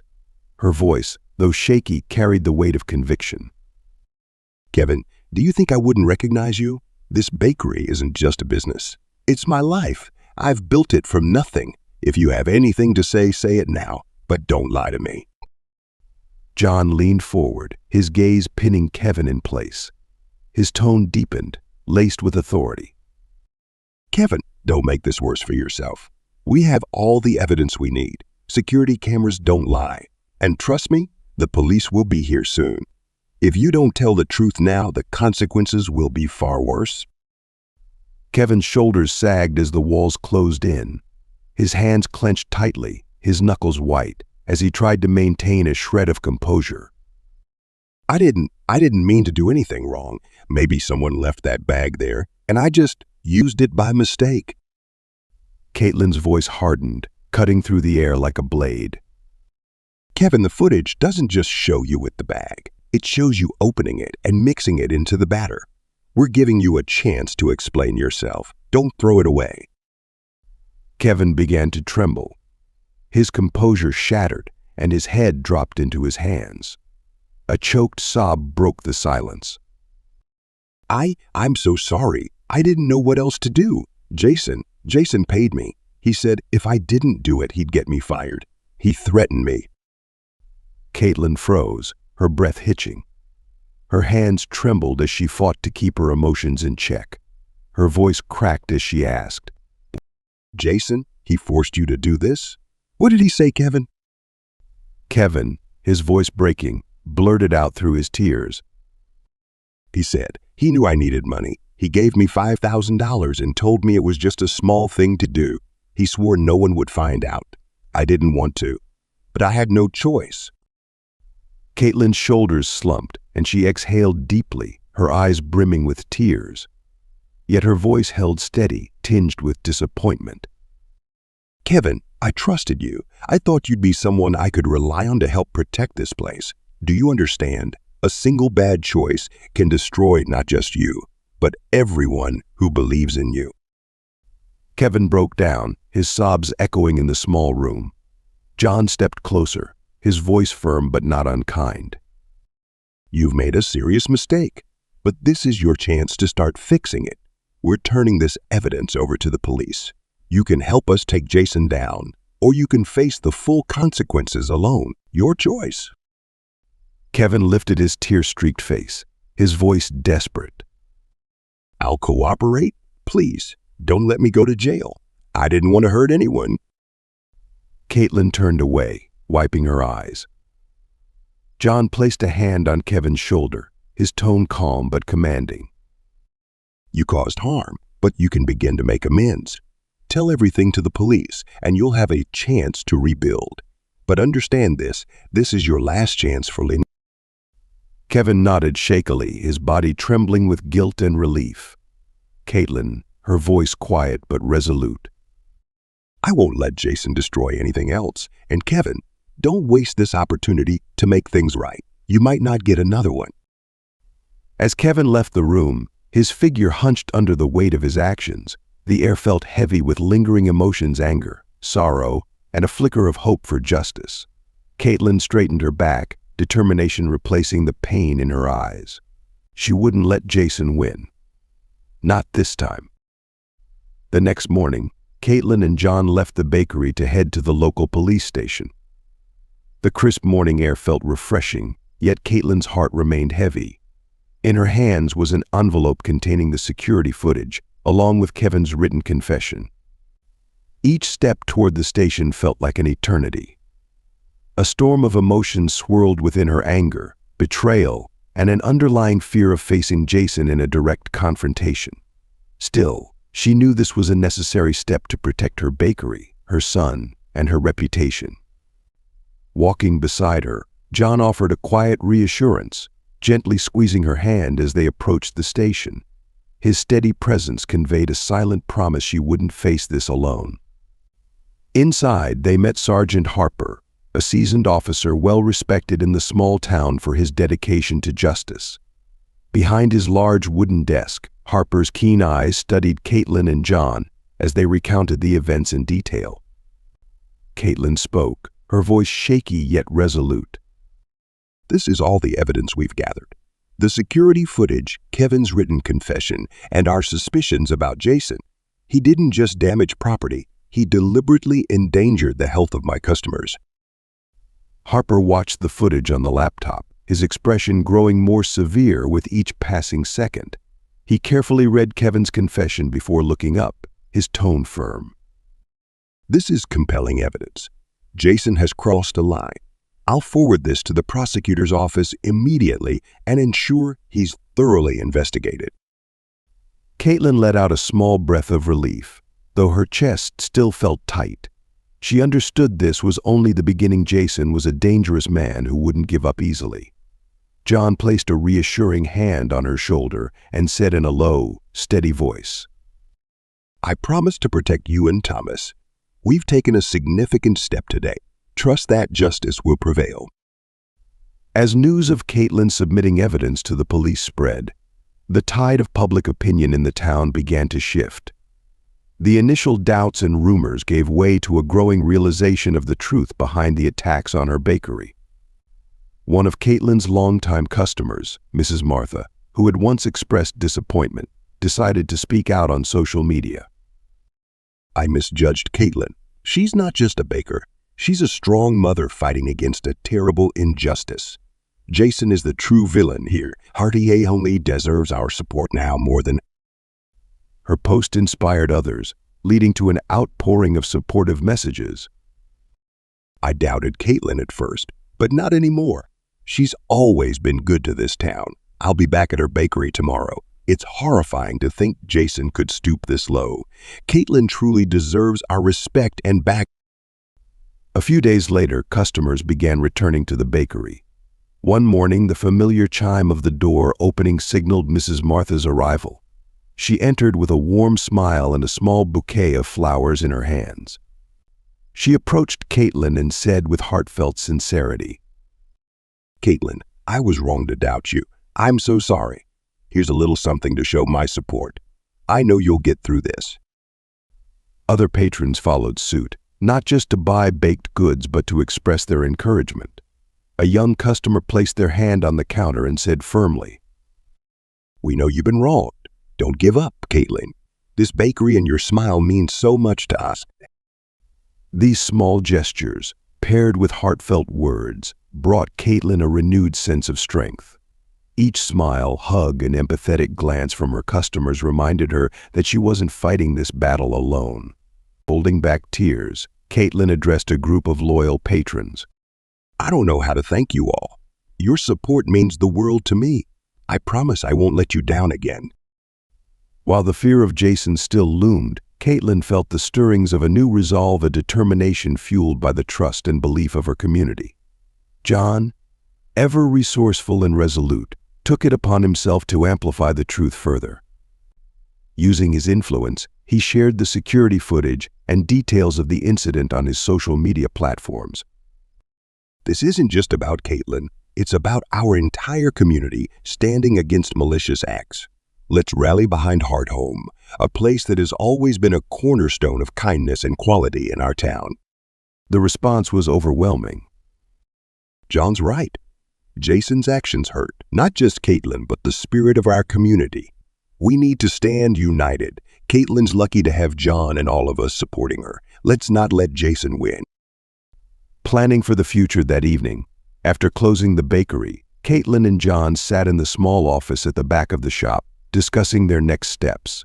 Caitlin exhaled deeply, her expression a mix of relief and lingering anxiety. I'm grateful for everyone's support, but I can't shake the worry about Jason. He's never given up on anything easily.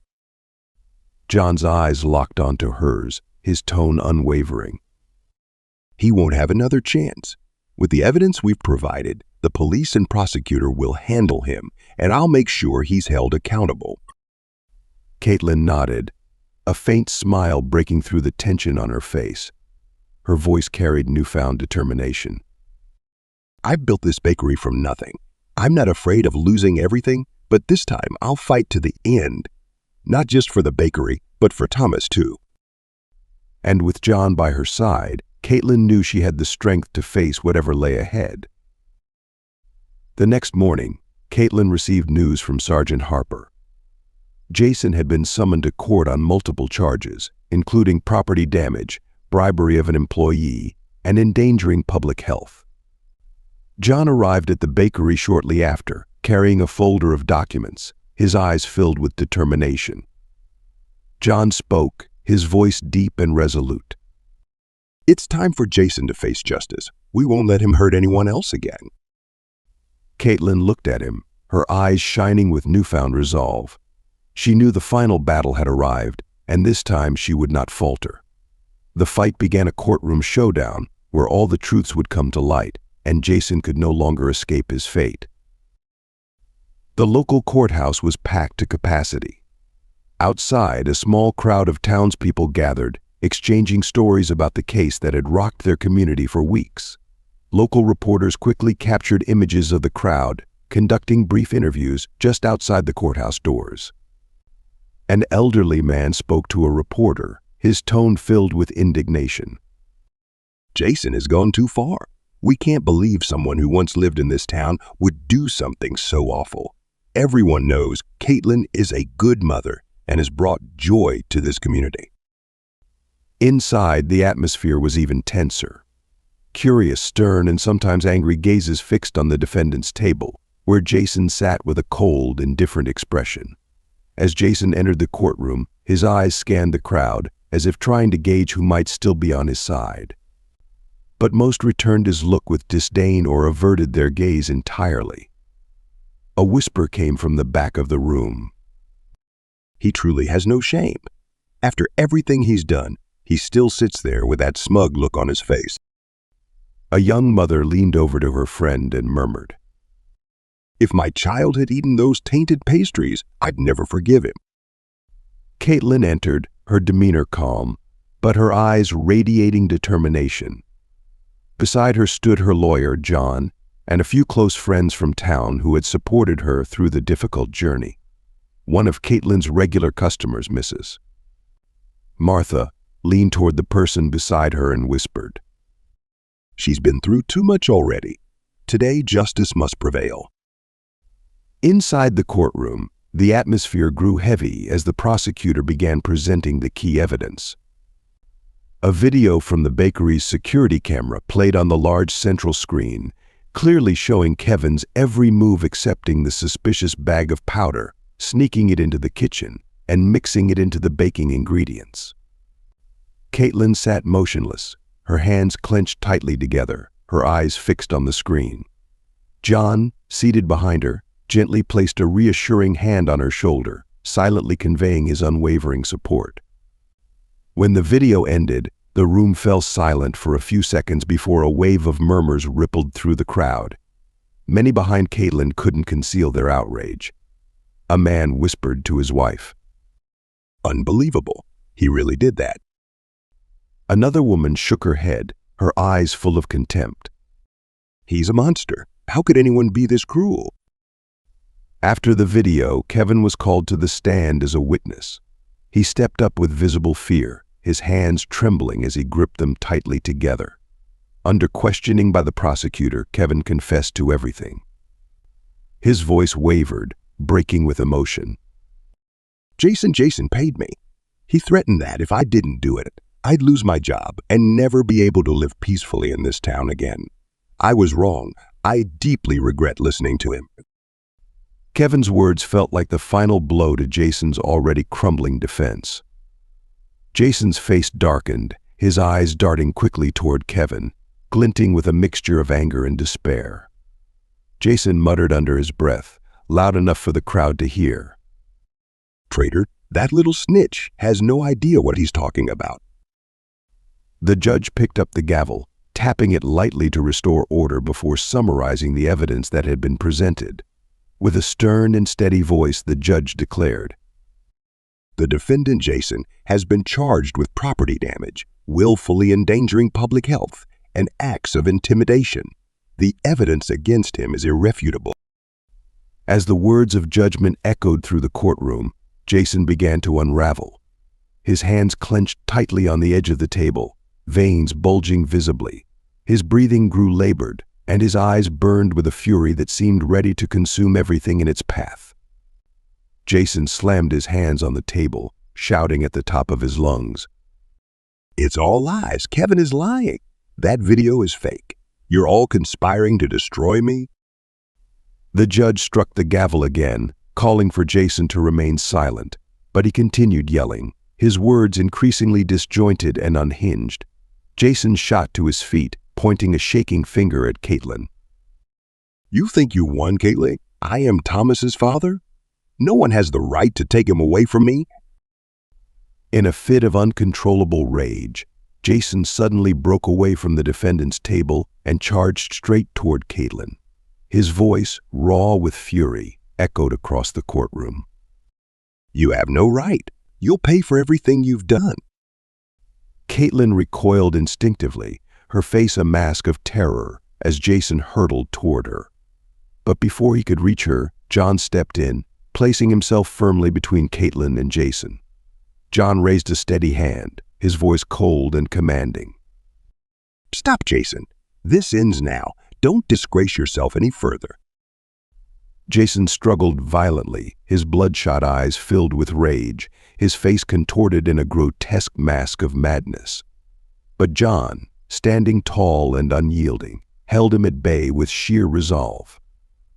Within moments, court security officers rushed forward, subduing Jason and restraining him as he thrashed against their grip. Jason screamed in a frenzy, his voice hoarse and desperate. "You'll regret this. I'll be back. None of you can stop me."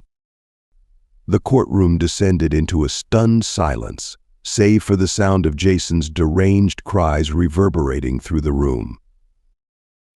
The courtroom fell into a deep, almost tangible silence as the judge raised the gavel. Her stern gaze swept across the room, commanding attention from everyone present. Caitlin, Jason, John, and the gathered crowd held their breath, awaiting the verdict. The judge's voice rang out, clear and unwavering. After thorough consideration of the evidence and testimonies, this court finds the defendant, Jason, guilty on all charges. Property damage, willfully endangering public health, and intimidation. The sentence is 10 years in prison without parole. Furthermore, the defendant is permanently prohibited from contacting Ms. Caitlin or her son, Thomas, following the completion of his sentence. The gavel struck the desk with a decisive crack, the sound resonating through the room like the closing of a chapter. For Caitlin, it marked both an ending and a new beginning, the release she had longed for but feared might never come. A heavy breath escaped her lips, but the relief was bittersweet. Tears slid down her cheeks silently, her hands clutching the table before gradually relaxing. These were not tears of fear or despair, they were tears of release, of a weight finally lifted. Her thoughts swirled as she tried to process the moment. It's over, but why does it still feel so hollow? Jason caused me and Thomas so much pain. He's paying the price now. But is this enough? Caitlin turned to Thomas, sitting quietly on the bench behind her. The young boy's wide eyes held a mix of innocence and confusion. At only 10 years old, he couldn't fully grasp the complexity of what had happened, but he sensed the gravity of the moment. Seeing his mother cry, Thomas slid off the bench and ran to her side. In a small, trembling voice, he asked, "Mom, we don't have to be scared anymore, right?" Caitlin knelt down and enveloped Thomas in her arms. His small frame against hers brought a sense of peace she hadn't felt in years. She held him tightly, her tears soaking into his hair, as she whispered with quiet determination, "No, sweetheart. No one will ever hurt us again. I promise." John, seated a few rows back, watched the scene unfold with a mixture of tenderness and simmering anger. He had faced immense challenges in his life, but witnessing the pain Jason had inflicted on Caitlin and Thomas was something he found deeply intolerable. "Justice has been served, but it doesn't feel like enough. I need to ensure they're safe. Always." Rising from his seat, John approached Caitlin and placed a reassuring hand on her shoulder. His voice was low, steady, and full of conviction. "You've endured so much and shown incredible strength. Now it's time for you and Thomas to live peacefully. I'll make sure of it. I'll always be here for both of you." Before Jason was led away, he was granted the chance to speak one final time. The courtroom fell silent again as every eye turned toward him. Jason stood slowly, and for the first time, his defiance was gone. His shoulders sagged, his frame seemed diminished, and his expression was one of utter defeat. He inhaled deeply, pausing as if to gather his thoughts. His voice, when it finally emerged, was hoarse and trembling, tinged with both regret and bitterness. I know I'm the one to blame. Maybe all of you think I'm a monster, but I wasn't always like this." His gaze shifted toward Caitlin, and for the first time there was no hatred, only vulnerability and sorrow. "I had a family once, a good one, but when things started falling apart, I didn't know how to fix them. All I knew was anger I took out on you, Caitlin. I knew it was wrong, but He clenched his fists, his voice growing heavier as he continued. You succeeded where I failed. Seeing you thrive, seeing Thomas smile with someone else, it drove me insane. I couldn't handle being replaced. Jason's voice cracked, and he lowered his head, his hands shaking. Jealousy, that's what destroyed me. It made me want to destroy everything you had just because I couldn't stand to see you happy without me. His confession rippled through the room, leaving a stunned silence in its wake. The raw admission of his envy, failure, and pain hung heavy in the air, weighing on everyone present. Caitlin remained seated, her eyes locked on Jason. His words didn't soften her resolve, but they gave her a glimpse of the broken man behind his cruelty. She knew he wasn't inherently evil, but someone who had let his insecurities and rage consume him. Taking a deep breath, Caitlin responded firmly yet calmly. Jason, your jealousy tore this family apart, but it can't hurt me anymore. Thomas and I will move forward, and we won't live in fear of you again. Jason looked at her with tear-filled eyes, his voice growing more desperate. Caitlin, I'm sorry. I don't deserve your forgiveness, but please tell Thomas that I love him. I never wanted to lose him. I just didn't know how to be a father. As his final words echoed through the courtroom, Jason collapsed back into his chair, his body weighed down by the burden of his own remorse. But his apology came too late. The damage he had caused was irreversible, leaving scars that would take years to heal. The murmur of the crowd swelled again. A woman whispered, It's sad, but who's to blame for his choices other than himself? An apology doesn't undo what he's done. A man shook his head. He's only sorry now that he's lost everything. It doesn't change the harm he caused. As Jason was escorted out by police officers, he didn't resist or lash out. His steps were slow, his head bowed, a man utterly defeated. His remorse lingered in the air, but it was overshadowed by the weight of his actions. Caitlin turned away, refusing to watch him leave. Thomas clung to her side, his wide eyes brimming with questions he couldn't yet articulate. John stepped closer, resting a hand on Caitlin's shoulder. His voice was gentle but resolute. You heard his words, but don't let them sway you. You and Thomas have reclaimed your lives. That's what matters most now. Caitlin nodded. Though a small part of her heart ached with unresolved emotions, she knew that Jason's time in their lives was over. She and Thomas could finally look ahead to a future filled with light, love, and the promise of peace. After days of living under pressure and fighting back, Caitlin decided to host a special gathering at her bakery. It wasn't just an opportunity to reconnect with the community, but also a chance to clear up misunderstandings and reaffirm her commitment to quality and trust. The bakery was warmly decorated, simple yet meaningful. Fresh bouquets of flowers adorned each table, blending with the sweet aroma of baked muffins and coffee. Caitlin stood behind the counter, her hands trembling slightly as she arranged trays of muffins, her eyes betraying her nervousness. A swirl of mixed emotions filled her heart. Am I ready? Will people come? Will they still trust me after everything that's happened? John stood nearby, his steady gaze offering her an anchor. Seeing her tension, he stepped closer and placed a reassuring hand on her shoulder. You've already made it through the worst, Caitlin, John said, his voice warm and steady. People will see your sincerity. Just be yourself, and they'll know the truth. Thomas, standing near the counter, clapped his hands with excitement. Mom, I'll help greet the customers. I'll tell everyone you make the best muffins in the world. Thomas's beaming smile filled Caitlin with newfound strength. She took a deep breath, nodded, and walked to the front door to welcome her first guests. At first, familiar faces trickled in. A few longtime customers stepped inside, their expressions hesitant. But when they saw Caitlin's friendly smile, they began to relax. Mrs. Martha, who had once distanced herself from Caitlin during the turmoil, walked in holding a small bouquet. Caitlin, she began, her tone soft but earnest. I was wrong to doubt you. You've shown us all that you're a strong mother and someone who brings the best to this town. Caitlin felt a lump rise in her throat. Bowing her head slightly, she replied with heartfelt gratitude. Thank you, Martha. That means so much to me. An older man, a regular customer, approached the counter and spoke with firm conviction. This bakery is the heart of our town, Caitlin. We all know that. From now on, no one will let anyone hurt you again. The atmosphere in the bakery began to shift. Laughter and cheerful conversation replaced the doubt and hesitation of weeks past.